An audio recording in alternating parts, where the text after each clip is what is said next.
My dear brothers and sisters, I would like to say greetings in the mighty name of our Lord and Savior Jesus Christ.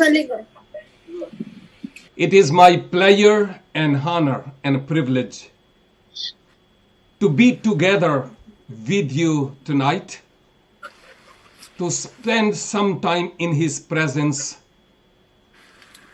to praise Him and to give thanks to Him what He has done in our lives in past, what He is doing right now, and what He is going to do in near and far future.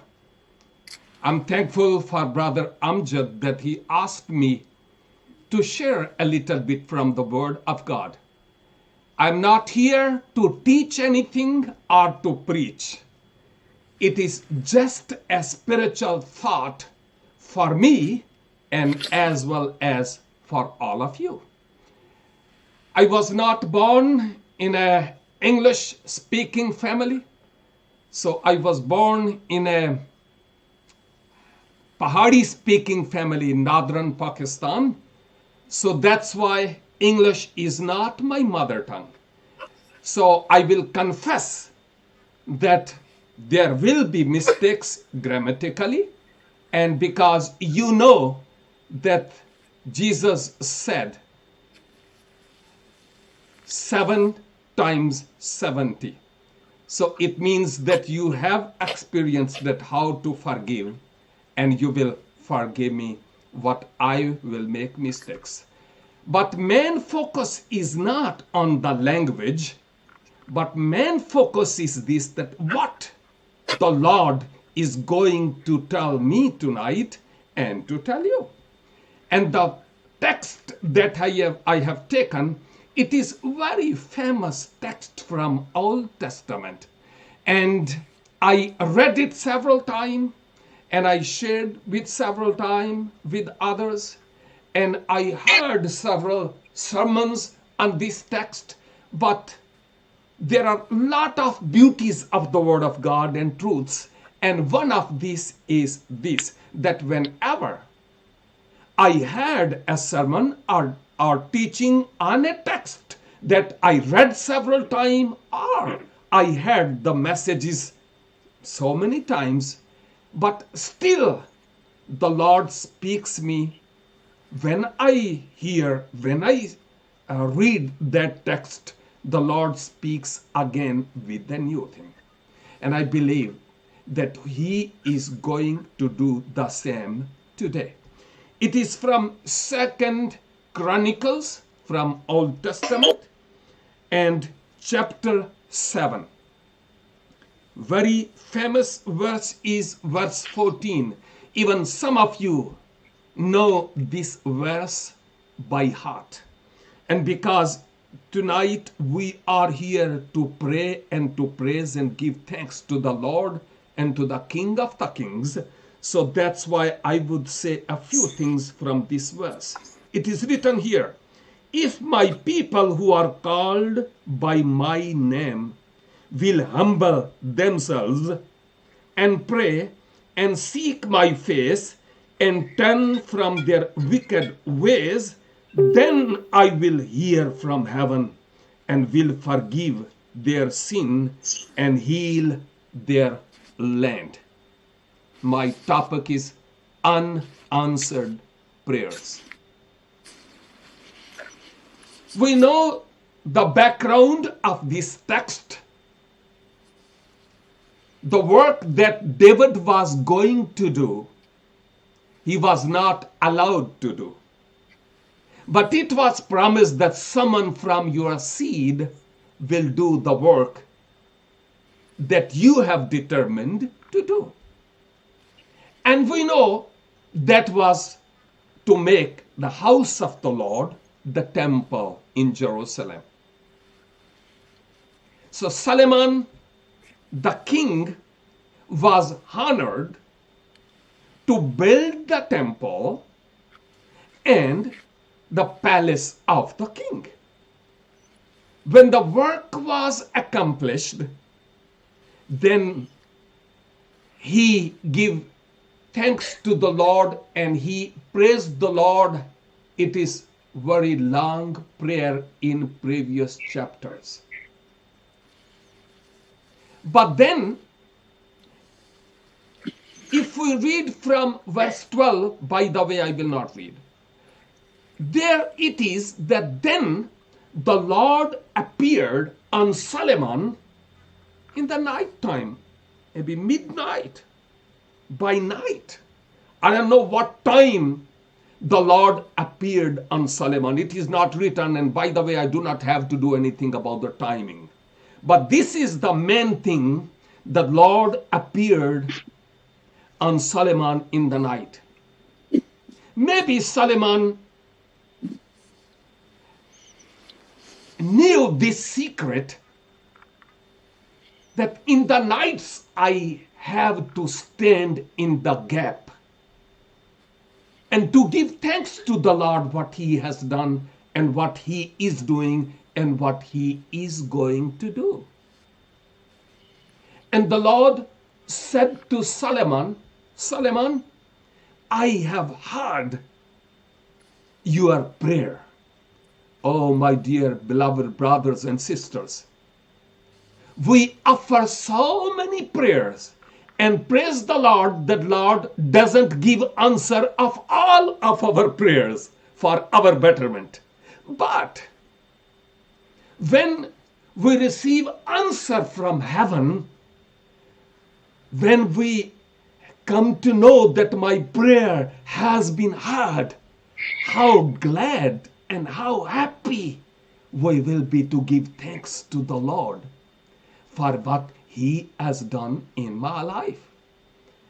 I wish I could tell you about so many miracles that the Lord has performed in my life, even when I was in the kingdom of darkness many years back. That is the reason that I turned to the Lord of the Lord and to the King of the Kings. But anyhow, when Solomon heard that my prayer has been answered and Lord has accepted the work that I have done for him, and the Lord God is saying to me, that Yahweh God is saying to me, that I have dedicated that place to be a place of prayer. I will hear the prayers that you will offer and the sacrifices that you will give over there. I have accepted that. Whatever we do for the Lord, and when in our deeper inside in our minds and heart, when we hear the Lord has accepted what I have done for his kingdom as a responsible person and servant of the Lord, then how glad and happy we will be that he has answered my prayer.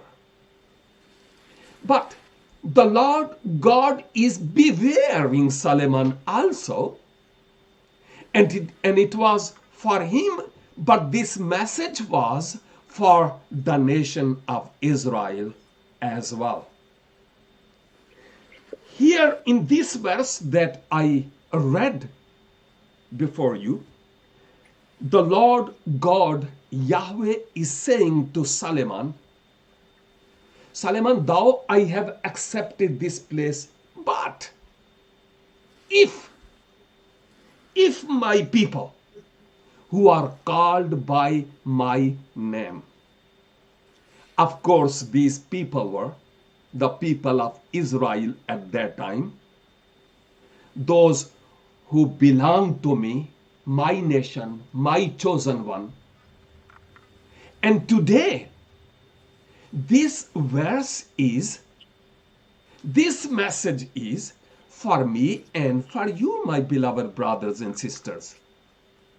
He is saying to me, if my people, who are his people, I am saying only those who are blood-bought children of the Lord our God, those who have experience of new birth, those who received the Lord Jesus Christ as their personal Lord and Savior, those who have come out from the darkness into the light, those who have surety that my sins has been forgiven because I believe the Lord Jesus Christ is my Lord and Savior, and those who are not only their names shows that I am Christian, but they are a living fifth gospel that people who live around them see them and say,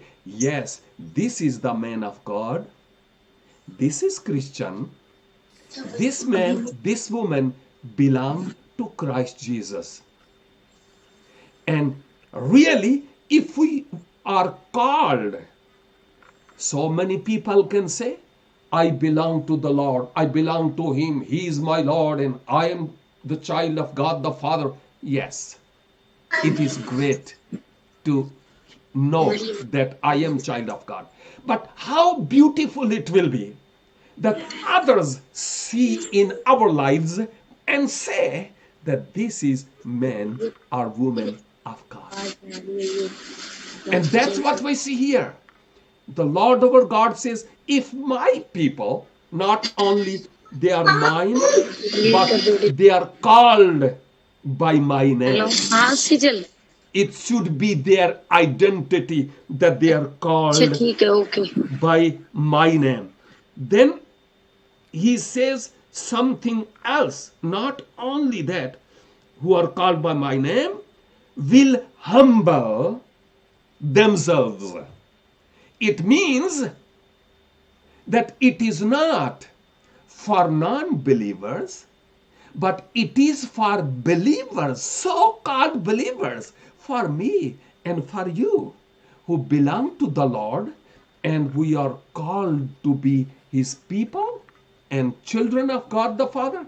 He asks us, if my people who are called by my name humble themselves. It means that people of God also need to humble themselves, because we are human beings, and sometimes being people of God, we are tempted to be a bit proud. Maybe we will not say that I am proud, but other people can see and judge that where I am. Doesn't matter about the people, but the Lord our God, according to Psalm 139, knows what we do and what are the motives of our heart and mind as well. I read a book of a sister, even translated from English to Urdu, and the name of the book was Repentance, written by a German Protestant sister. Her name was Basilia Schilling. And one sentence I will never forget. She said that repentance is not the only need for the sinners. Repentance is not the need only of the sinners, but every believer need to repent on daily basis.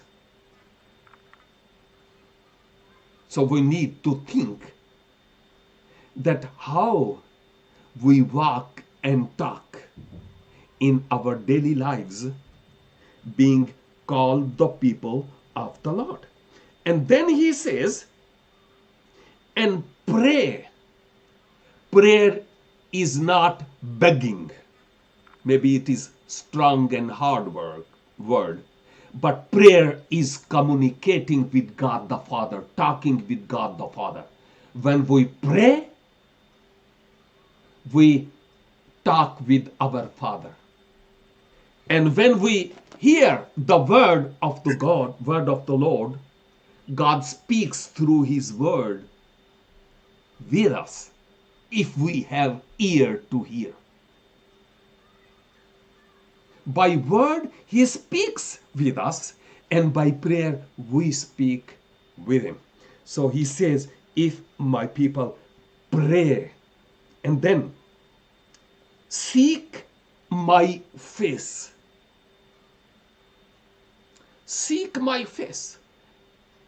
Our Lord and Savior, our Master, the Savior of the world, is saying in Matthew 6:33, seek first the kingdom of heaven, kingdom of God, and then everything will follow you. But first you seek the kingdom of God. When it is here, if they pray and seek me, seek my face, it means that our focus should be the Lord our God. Lord, you are my everything.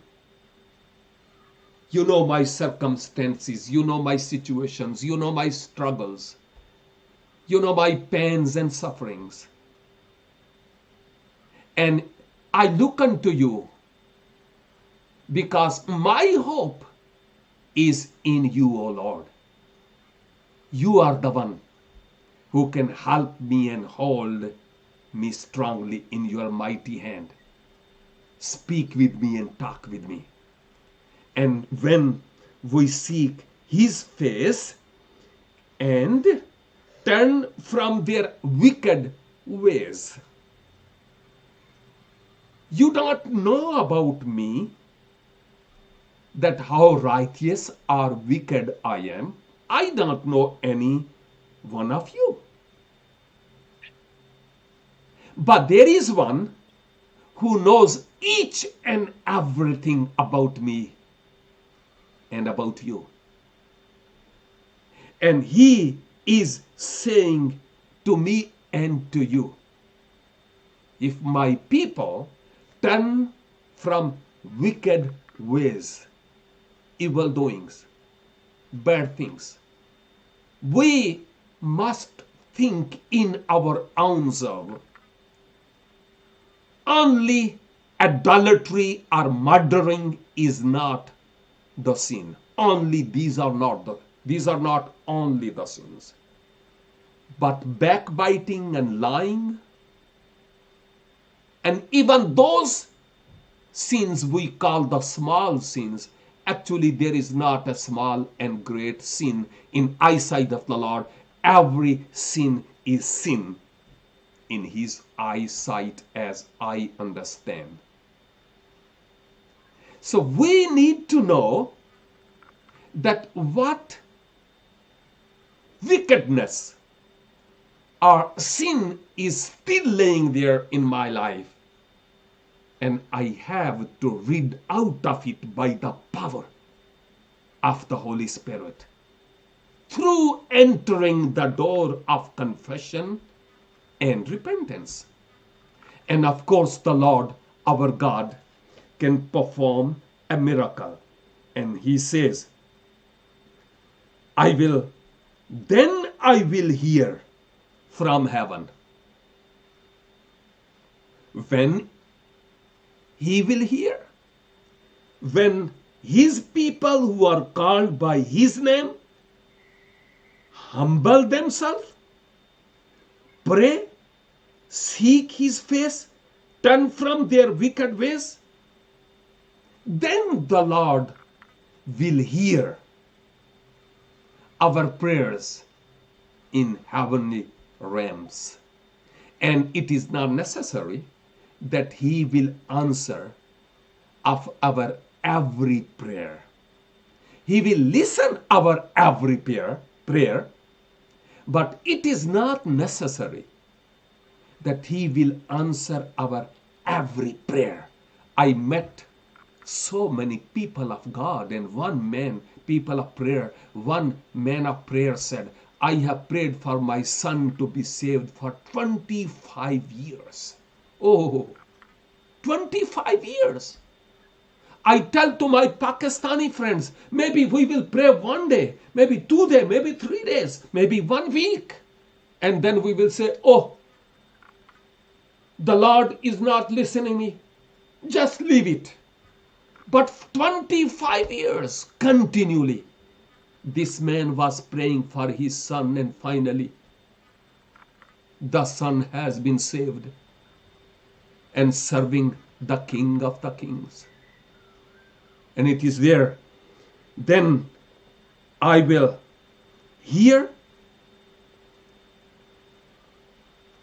and I will forgive their sins. I will forgive their sin and heal their land. Heal is restoring their land. Today, this planet Earth is going through a trauma. There is a big trouble all over the world. No need to mention about it because we know it already. I was saying to myself and to my friends that the Lord our God wants only one thing from the tribes and nations and people group.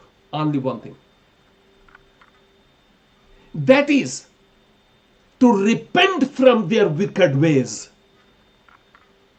Turn to the Lord and with tears cry out, the Lord, Lord, I have made you angry. My sins are a hurdle in my prayers that are not being answered. Lord, forgive me and restore me. And now I commit myself into your hands. And if the word, do it with humble heart. All over the world, all the religious people, all the followers of different religions, and all the followers of Christ Jesus turn to the Lord with unity, oneness of spirit. Turn to the Lord. Then He is going to answer our prayers.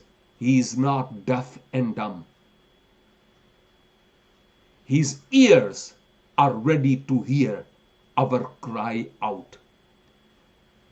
Our life is now as a comfort zone. We are no more missionaries to go out in the street to tell others that there is only way and only door to enter into the kingdom, and that is Jesus Christ. Our church buildings that were our pride in the history of church became museum now. We have not taken care of the sheep. We have built our own kingdom. And the Lord our God is saying today, my people, whatever you do, you can't have solution of COVID-19 until you bow before me, humble before me yourself. Confess your sins and pray, and then I will hear from heaven and answer you. So now we know that why our so many prayers are unanswered. It is not that God is not listening. Possibly in our own lives there are some failures. Something is lacking. And the Lord God is saying to us, humble yourself. Turn to me. I was in the Bible school, and in that Bible school there was an American missionary who was teaching there. And there was a whiteboard, and he was teaching on the whiteboard. And he was teaching by making notes. And then one day he stretched a line from up to down on the whiteboard, and he asked from us, the students, well, if you know the alphabets are English, he said that, what is this letter? Can you tell me? Then all the students said, yes, it is I. And then he asked another question. He said, if we put it in sentence, what does it mean in your language, in Urdu language? And every student, including me, said that it means मैं. The मैं is Urdu meanings of I. So when everybody was saying in the class मैं, so it was same as we are standing in a sheepfold place where the goats and sheep are saying मैं. And he was saying in India and Pakistan, the main problem is this. Everybody is saying मैं. And then, look here what he said. When he struck the line from up to down, then he said, I want to tell you something. Until this line, this मैं is not crossed, until this मैं and I is not crucified, nothing will happen. He said we need to humble ourselves. We need to cross our I. We need to cut down. We need to crucify our I, as Apostle Paul is saying in Galatians 2:20. This word today is for me, and maybe for one of you. Who is one of you? God knows, and we know about ourselves where we are standing. So today, only that was what I have shared with you. It was for me as well, to think in our own lives that where we are standing today. Thank you so much for bearing me, and may the Lord our God bless all of you wherever you are. Thank you so much once again.